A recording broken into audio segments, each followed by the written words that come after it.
Good morning everybody, Chris from the Headache and Pain Management Centre here for your Wednesday. And today we're talking about something that's a really common thing that we see here in the clinic, and that is a neck that isn't able to move as far as it could do. And today I'm sharing 3 hot tips, 3 surprising things actually that can cause neck pain and increase of neck movement. Obviously decrease in neck pain, not increase, but decrease in neck pain and increase in neck movement. So actually pretty surprising. They're not what you might think that they are. So number 3 in particular is going to be the one which will surprise and shock you. If you are joining me, say hello. I can see already there's some people there. Hi, it's nice to see you. And I will share with you the secrets about getting some extra movement into your neck that you can do yourself at home. So let's go for it. Number 1. Okay, number 1, basically what you need to know about neck movement, okay, and a stiff neck, so necks that feel stiff. It may not actually be because there's anything wrong with the joints or the muscles. It could just be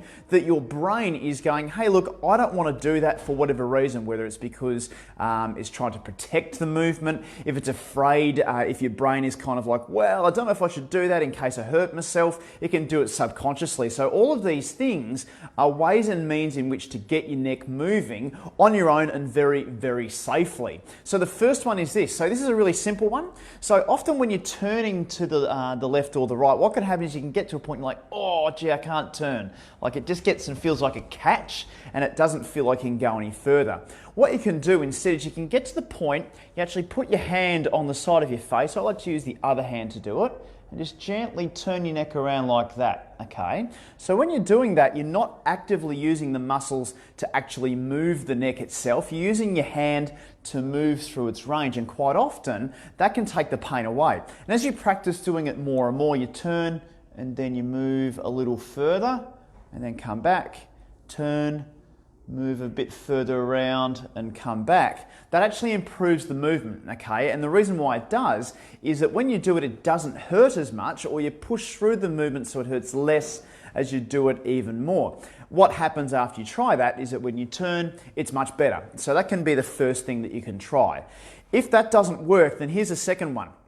The thing that often happens with neck stiffness is that it can feel stiff, in that it's not actually stiff, it's just really tired, and there's somewhere else that isn't moving quite as well. Now, a lot of the time in other videos I've spoken about the top of the neck as being an issue, but one thing that people don't often understand is that when you come to neck movement, when it comes to moving the neck, it's actually, so in order to turn your head one way or the other, there's actually movement happening from right at the top of the skull all the way down to about there in your thoracic spine. So really down to the shoulder blade level. So down to about T4 functionally acts as your neck. So if you're stiff from the lower part of your neck down to about T3, T4 in your thoracic spine, that can actually reduce the amount of movement that you can get in your neck, and it may also impact your shoulder movement as well. But with your neck, it can feel stiff turning because it's not moving lower down. So what you can do is you can get a broomstick. I haven't got one with me, but you can actually get a broomstick or a golf club or something like this and put it behind your shoulder like this. And what you want to do is just gently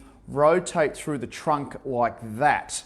Okay, and as you're doing that, it's getting movement through your thoracic spine and up through the top of your thoracic spine to get some movement through there. When you've done that, you then retest the movement of your neck to see how it feels after that. So that's the second one. So you can actually get some movement through the thoracic spine first to get some movement, and that can get you some other neck movement as well. Now the third one, this is the one that can be really surprising for people when I teach them this in the clinic, particularly for people where you're turning the neck, you're doing all the passive stuff, you're trying all of these different methods and movements to get the neck moving, and it just doesn't want to do it.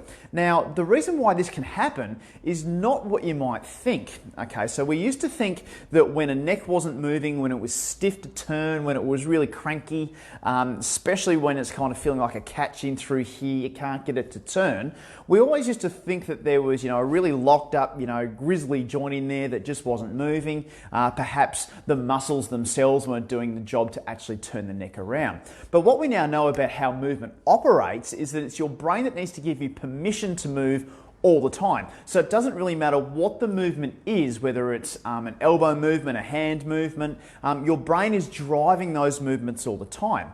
And what we know about pain is that if there is pain there, your brain will actually restrict the movement on its own, almost like a fail-safe measure to say, hey, look, I don't want to move that, because if you do, there might be something that happens as a result. So it can actually hurt in the side of your neck when you're turning, when there's nothing actually physically wrong with that part of the neck, which sounds really, really strange, okay? And it's actually counterintuitive. It took me a long time to get my head around this, but now that I've seen it more and more here at the clinic, it is actually a thing. So people that have this constant neck pain or a catch that goes to one side, they're constantly getting manipped or mobilized, getting their muscles all released all the time, but they've still got this pain there.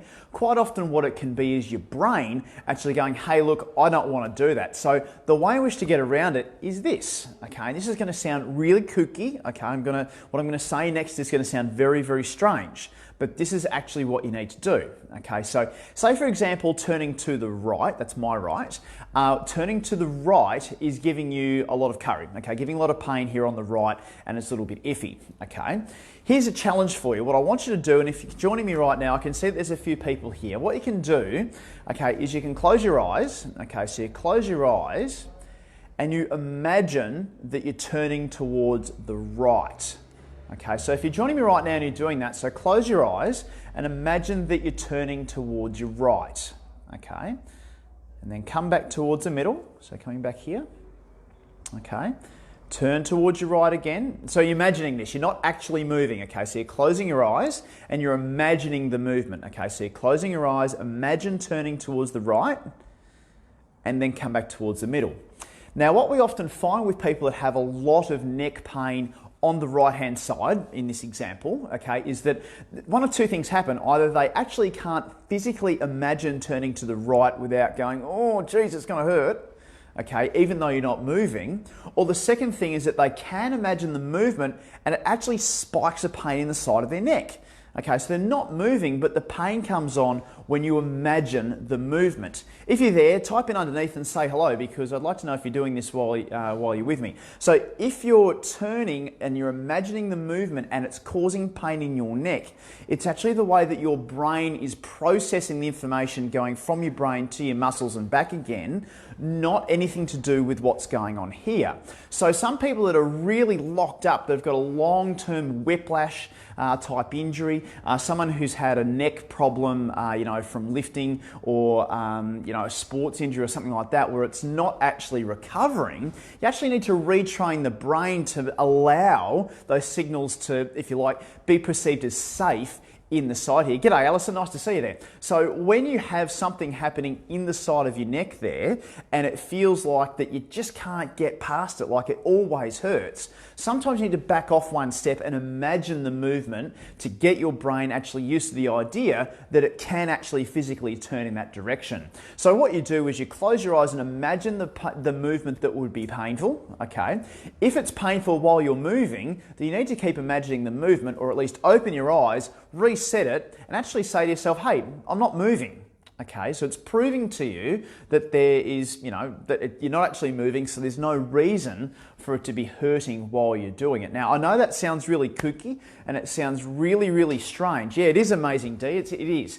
The things that we've seen in this clinic about this type of thing happening, it's stunning how often this actually happens, where people close their eyes and you imagine one side and they're like, oh, that's really easy, I can do that, yep, what are you worried about? And then you try the other side and it's like, they make faces like this, they're kind of closing their eyes and they're like that, trying to work out what's happening, okay? You see their eyebrows start to move around, their face start to twitch, as they're really trying to concentrate on all this kind of stuff. I've got a question here from Alison. So from the neck down, pinching, clicking, yep. So if you're, Alison, this is what you should try, okay? So if it's turning one way or the other, you actually close your eyes and imagine turning to that way. So you don't move, you actually just imagine the turning and see what happens, okay? Now, obviously this is just sort of broad general advice here on a Facebook Live video, but if there is stuff like this happening with you with your neck pain, you can try one of those three things, okay? You can try some passive movement, you can try moving the thoracic spine like that,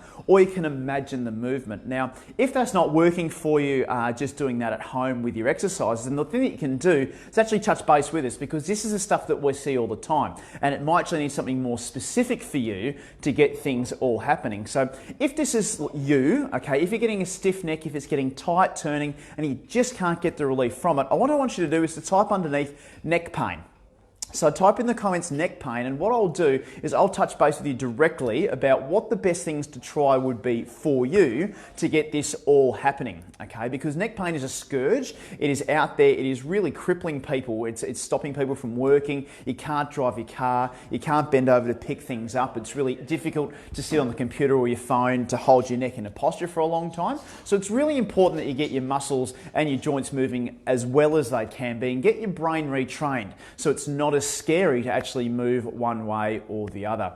Hey, I hope that's been really helpful. As I said before, if there's anything that you'd like me to cover, please type in the comments underneath. If you have got neck pain and you'd like me to touch base with you, please type in neck pain in the comments, and that will trigger me to have a look at the comments and get in touch with you about that neck pain problem that you have.